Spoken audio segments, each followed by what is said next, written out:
vais vous montrer comment coudre du biais, mais avec un fil magique. Le biais fait vraiment une belle finition. On voit ça souvent sur le tour des napperons, les bavettes et pourquoi pas sur l'ourlet d'une jolie robe vintage pour faire un joli rappel. Sur le marché, il existe différents types de biais déjà tout faits. Il y en a en paquet, comme ceci. Mon préféré, c'est celui qui est plié double. L'extra large, c'est un demi-pouce, donc du 12 mm.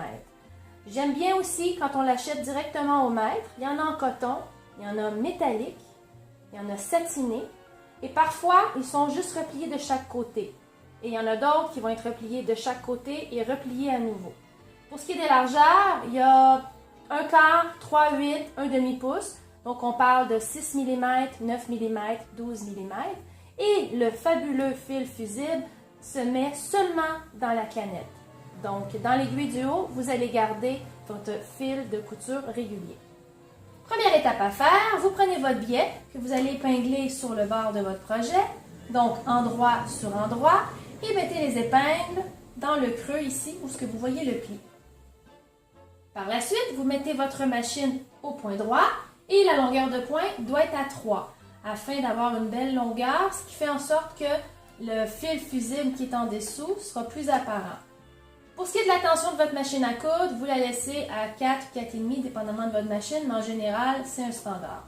Quand vous arrivez vers la fin, parce qu'habituellement quand on pose du biais, c'est sur quelque chose de circulaire ou c'est le tour de quelque chose, ce que vous faites, c'est qu'au début, habituellement, je commence toujours un peu plus loin. Donc, vous allez replier votre biais comme ceci. Oups.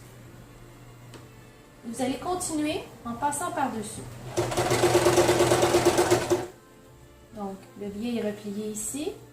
Ça, on le met par-dessus comme ça. On s'arrange pour que tout arrive égal.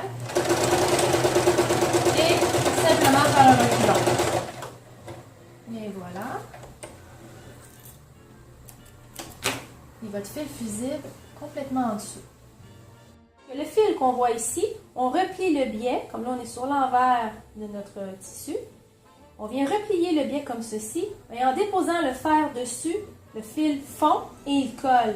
Alors voyez-vous ici, je vais commencer à passer le fer. C'est génial, ça tient, ça évite de poser un paquet de millions d'épingles.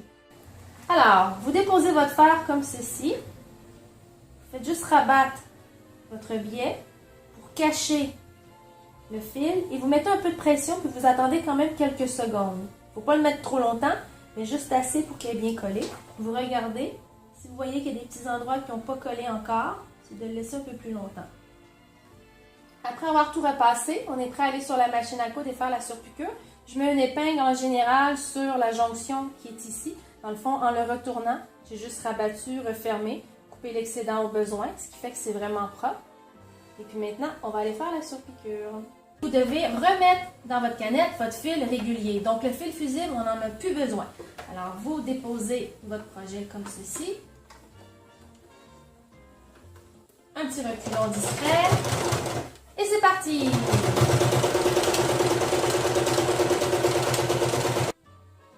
Et voilà, notre biais est terminé. Alors, la finition fait en sorte que la surpiqûre, tout tient super bien. C'est aussi beau en dedans qu'en dehors. On a une belle jonction juste ici. Ça n'a pas été compliqué. J'ai pas 14 000 épingles qui traînent.